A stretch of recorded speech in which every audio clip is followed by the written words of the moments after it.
नमस्कार, मैं प्रिया गुप्ता। आप देख रहे हैं नेशन नाउ समाचार। आइए रुक करते हैं यूपी की कुछ खास खबरों की ओर। गोरखपुर में अभिनेत्री ममता कुलकर्णी के दाऊद इब्राहिम पर दिए बयान से संत समाज में हड़कंप मच गया है। ममता ने कहा था कि दाऊद आतंकवादी नहीं, उसने कोई बम ब्लास्ट नहीं किया। उनके इस बयान पर किन्नर अखाड़े के संस्थापक ऋषि अजय दास ने तीखी प्रतिक्रिया देते हुए कहा कि ममता और लक्ष्मी नारायण त्रिपाठी ने नकली भगवा चोला पहन रखा है और दोनों देशद्रोही हैं। उन्होंने अखाड़ा परिषद के महामंत्री हरिगिरी पर भी संरक्षण देने का आरोप लगाया। विवाद के बाद ममता ने सफाई दी कि उनका बयान दाऊद नहीं बल्कि विक्की गोस्वामी के लिए था। उन्होंने कहा कि उनकी बातों को तोड़ मरोड़ कर पेश किया गया। साधु संतों ने सरकार से दोनों पर कार्रवाई की मांग की है ताकि धार्मिक आस्था का अपमान न हो। कृषि विभाग ने किसानों से अपील की है कि वे जल्द से जल्द फार्मर रजिस्ट्री करवा लें, अन्यथा किसान सम्मान निधि और अन्य कृषि योजनाओं का लाभ उनको नहीं मिलेगा।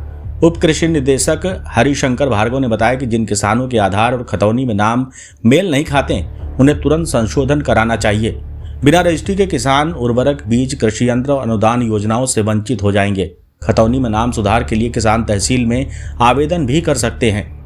विभाग ने स्पष्ट किया है कि फार्मर रजिस्ट्री अब सभी किसानों के लिए अनिवार्य है और इसे न कराने वालों को भविष्य में कोई सरकारी लाभ नहीं मिलेगा। अधिकारियों ने उम्मीद जताई कि किसान जागरूक होकर शीघ्र ये प्रक्रिया पूरी करेंगे। जिलाधिकारी कपिल सिंह के निर्देश पर कलेक्ट्रेट माती में धान खरीद कार्य में लगे सभी कर्मचारियों के लिए प्रशिक्षण कार्यशाला आयोजित की गई। अपर जिलाधिकारी अमित कुमार ने बताया कि खरीफ विपणन वर्ष 2025-26 के लिए धान का समर्थन मूल्य 2369 प्रति क्विंटल और ग्रेड ए धान का 2389 प्रति क्विंटल तय किया गया है। इस वर्ष जिले में धान खरीद का लक्ष्य 68,000 मीट्रिक टन रखा गया है। कुल 44 क्रय केंद्र बनाए गए हैं। किसानों के लिए ऑनलाइन पंजीकरण पोर्टल पर होगा। किसानों से आग्रह किया गया है वे धान सुखा कर लाएं और कहा गया है कि पहले आओ पहले पाओ के आधार पर खरीद की जाएगी। अधिकारियों ने क्रय केंद्रों पर पारदर्शिता और समय से भुगतान सुनिश्चित करने के निर्देश दिए हैं।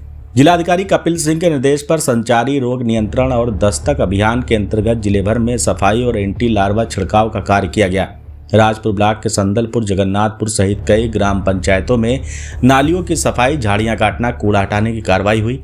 कृषि विभाग ने किसानों को चूहा और छछूंदर नियंत्रण से जुड़ी जानकारी भी दी है। स्वास्थ्य, पंचायती राज और शिक्षा विभाग मिलकर जन जागरूकता फैला रहे हैं ताकि डेंगू, मलेरिया और अन्य बीमारियों से बचाव हो सके।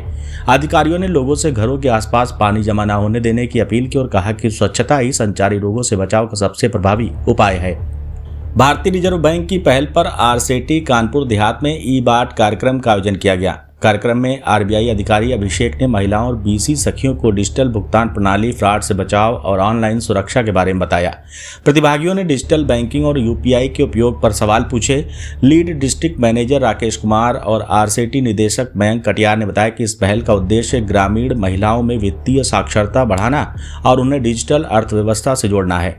कार्यक्रम में एनआईसीटी प्रतिनिधि अभिनव समेत कई अधिकारी उपस्थित रहे। महिलाओं ने डिजिटल लेन देन सीखकर आत्मनिर्भर बनने का संकल्प लिया।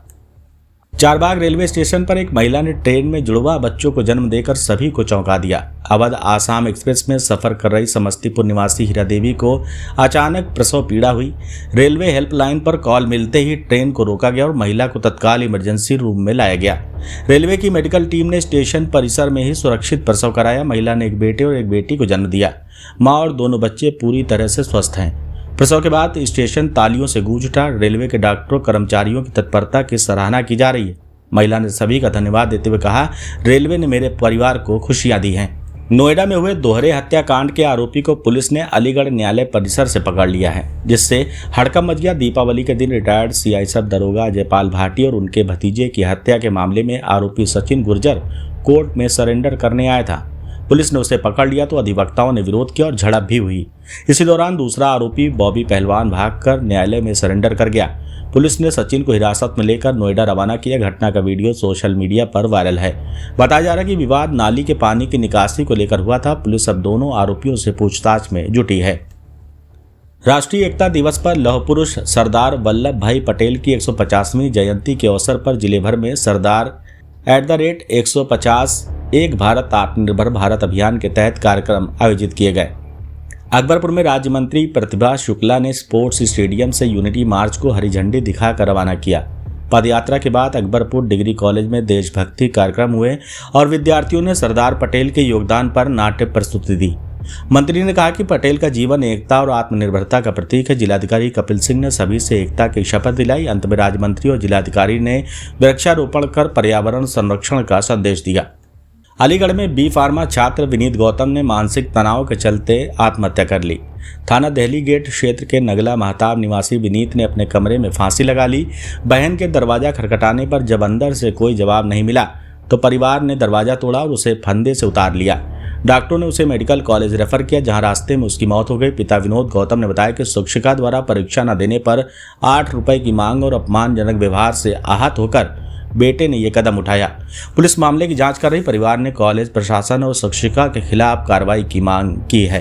मेरा नाम है विनोद कुमार गौतम। कहाँ रहते हैं आप? नगला मेहताब चटोड़ अलीगढ़। थाना कौन सा लगता है? दिल्ली गेट। ये लड़का कौन है आपका? मेरा बेटा है। क्या नाम है इसका? इसका आदित्य विनीत प्रकाश गौतम। क्या करता है ये? ये डी फार्मा कर रहा है। फिर क्या हुआ आज? ऐसा हुआ था, मैडम ने मुझे फ़ोन किया था। मैडम मुझसे बोली क्या कहना है कि तुम्हारा बेटा स्कूल नहीं आ रहा है और ये जिद्दोजहद कर रहा है, हमसे लड़ने को आमाद हो रहा है। तो मैंने कि मैडम कोई बात नहीं, बच्चा है, मैं समझा दूंगा, उसे बुलाओ। मैडम ने फिर आधे घंटे बाद फिर से बुलाया, नहीं इसी के नंबर से कॉल आई, मैडम के से आई दोबारा, फिर इसके से आई। मैं बेटा ये तो बुरी बात है, तुम घर आओ, जब हम तुम्हें समझाएंगे। ये तो बुरी बात है मैडम, तो तुम जिद्दोजहद कर रहे हो। इसने आके खाना पीना खाया है, उसके बाद में हम अपने काम में लग गए। इसने हादसा कर लिया। क्या कर लेंगे? इसने हादसा कर लिया, फांसी लगाई इसने। फांसी लगाइए। झूठ बोलने से क्या फायदा, ये हुआ वो हुआ बेकार में। उम्र कितनी है इसकी? इसकी उम्र लगभग 18 साल हो गए, 18 मैं वही तो पूछ रहा था मुझे। आपको पता कैसे लगा फिर कि इसने ये कर लिया? इसकी बहन आई थी कोचिंग से, इसकी बहन ने आवाज़ लगाई कि भैया गेट खोलो, मैं कपड़े बदलूंगी, गेट खोलो, मैं कपड़े बदलूंगी। तो इसने गेट नहीं खोला, तो उसने जंगले में से देखा है, जब वो गेट तोड़ा इसने फांसी लगा ली। इसने फांसी लगा तो विवाद मतलब किस बात को लेकर के कहा? दी। विवाद इस बात पे हो रहा है, तुम कहो तो मैं रिकॉर्डिंग सुना दूंगा। नहीं, विवाद हुआ किस बात को? मैडम ने क्या शिकायत की? विवाद ये बात कहा था कि इसके कुछ दिन पहले पैर में एक्सीडेंट हो गया था, तो इसने उसके पेपर नहीं दिए। मैडम पेपर के लिए 800 रुपये मांग रही होंगी। इसने अपनी माँ को जैसे बताया है, 800 रुपये मांग रही होंगी। उस जिद्दोजहद में इसने, मैडम ने मुझे फ़ोन करा है, मैंने इसे समझाया है। इसी बात को लेकर के? इसी बात के लिए, इसी बात। तो कहाँ लाए थे आपको? ये लाए हैं मलखान सिंह में। तो अब यहाँ उपचार मिल रहा है उनको? है कहाँ ले आ रहा है? मेडिकल रेफर कर दिया? अरे बेचारे मेहनत कर रहे हैं, अब हम ले जा रहे हैं। अभी एक छात्र को लाया गया था उसके परिवार के द्वारा। उसका नाम विनीत बताया जा रहा है, जो कि 22 साल की उम्र का है।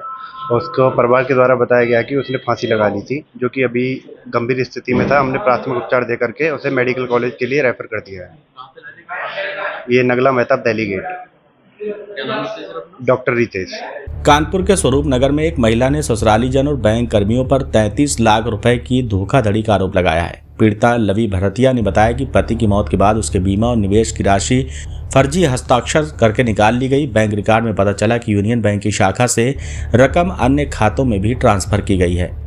लवी ने पूर्व ससुरालीजनों पर बैंक कर्मचारियों से मिलीभगत का आरोप लगाया। शिकायत के बाद पुलिस कमिश्नर के आदेश पर स्वरूप नगर थाने में रिपोर्ट दर्ज कराई गई है। थाना प्रभारी सूर्यवली पांडे ने बताया कि जांच शुरू कर दी गई है और दोषियों के खिलाफ सख्त कार्रवाई की जाएगी।